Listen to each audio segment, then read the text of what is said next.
नमस्कार दोस्तों, मैं एक कहानी फिर लेके आ गई हूँ।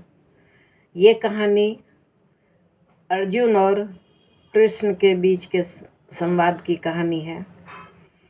कृष्ण के बहुत सारे भक्त हुए, लेकिन अर्जुन भी एक भक्त थे। अर्जुन को घमंड होने लगा और कह दिया कि भगवान, मैं सबसे बड़ा भक्त हूँ आपका। तो कृष्ण भगवान हंसकर टाल दिए। एक दिन अर्जुन को लेकर कृष्ण आखेट पर चले। शाम हो गई थी। घूमते हुए रास्ता भटक गए थे तो जंगल में एक कुटिया के पास पहुँचे, जिसके अंदर से रोशनी आ रही थी। तो उन्होंने दरवाज़ा खटखटाया तो लगभग एक 80 साल की वृद्ध महिला बाहर निकली। उन्हें नमस्कार करके पूछा कि आप कौन हैं। तो श्री कृष्ण ने कहा कि हम लोग रास्ता भटक गए हैं अम्मा, रात आपके घर में बिताना चाहते हैं। और अर्जुन को इशारा किया कि वो कुछ ना बोले। उस वृद्धा ने उन्हें घर के अंदर लाकर एक टूटी हुई खाट पर बैठाया, अच्छी तरह से उस पर बिछावन बिछा दिया जो था उसके पास। वो खाना खिलाया।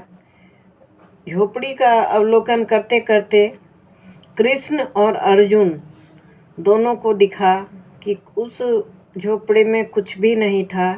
एक तरफ पोटली में कुछ खाना पड़ा हुआ था और एक तरफ एक टूटी खाट थी।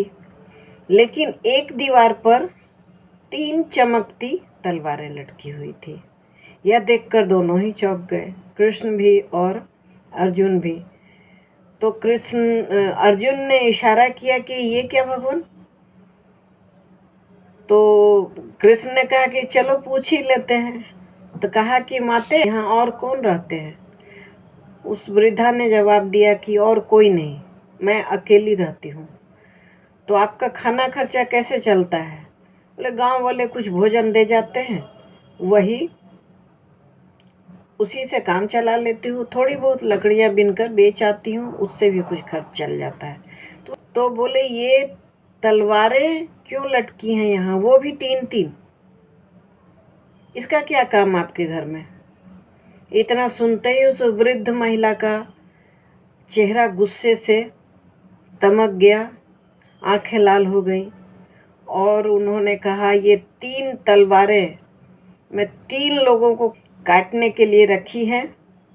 तो श्री कृष्ण ने कहा वो 3 लोग कौन हैं।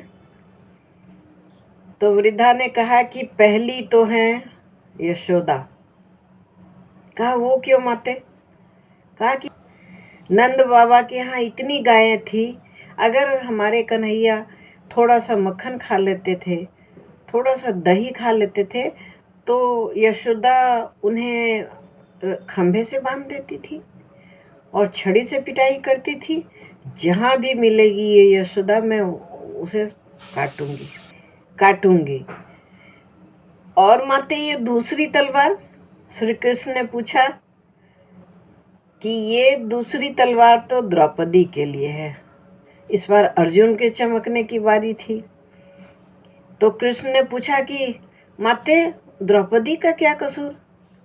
कहा कि द्रौपदी जब रजस्वला में थी और चीरहरण उसका हो रहा था, तो यह जानते हुए भी कि उसकी अवस्था अभी अशुद्ध थी, फिर भी उसने कृष्ण भगवान को बुला लिया और उन्हें अपने शरीर पर लिपटने से मजबूर कर दिया। जो हमारे कृष्ण साड़ी बनकर उसके शरीर से लिपटते रहे और उसकी लज्जा बचाते रहे। जहाँ भी ये द्रौपदी मिलेगी मैं उसे वहीं काटूंगी। अब तो अर्जुन की हालत खराब थी। तो श्री कृष्ण ने इशारा किया कि अभी कुछ मत बोलना, अभी एक तलवार के बारे में और पूछ ही लेता हूँ। तो उन्होंने पूछा कि माते और ये तीसरी तलवार। बोली इस तीसरी तलवार से तो मैं अर्जुन को काटूंगी। अब तो अर्जुन की हालत देखते बन रही थी। कहा कि क्यों माते, अर्जुन का क्या कसूर। तो कहा कि बताइए, रणभूमि में मेरे कृष्ण को सारथी बना दिया और अपने दोनों हाथों से धनुष बाण चला रहा था और अपने अनुकूल दिशा की ओर रथ ले जाने के लिए वो मेरे कन्हैया को पैर से टोका मार रहा था। मैं ये बर्दाश्त नहीं कर सकती और ये मुझे सहन नहीं होता जब मैं इस बारे में सुनती हूँ। अर्जुन जहाँ मिलेगा मैं उसे वहीं काटूंगी। इतना सुनना था कि अर्जुन की हालत खराब हुई। किसी तरह से उन्होंने रात बिताई और सुबह सुबह उस वृद्धा का धन्यवाद किया भोजन के लिए और रात्रि विश्राम के लिए और दोनों चल पड़े। रास्ते में कृष्ण ने कहा कि अर्जुन अब बड़ा भक्त कौन? कहा कि भगवान मैं क्षमा प्रार्थी हूँ कि मुझे घमंड हो गया था कि मैं ही आपका सबसे बड़ा भक्त हूँ, लेकिन मुझसे भी बड़े बड़े भक्त हैं जो आपके लिए कुछ भी कर गुजरने को तैयार रहते हैं। अगर ये कहानी आपको अच्छी लगती है तो लाइक ज़रूर करें, शेयर करें, बच्चों को भी सुनाएं। Thanks for watching.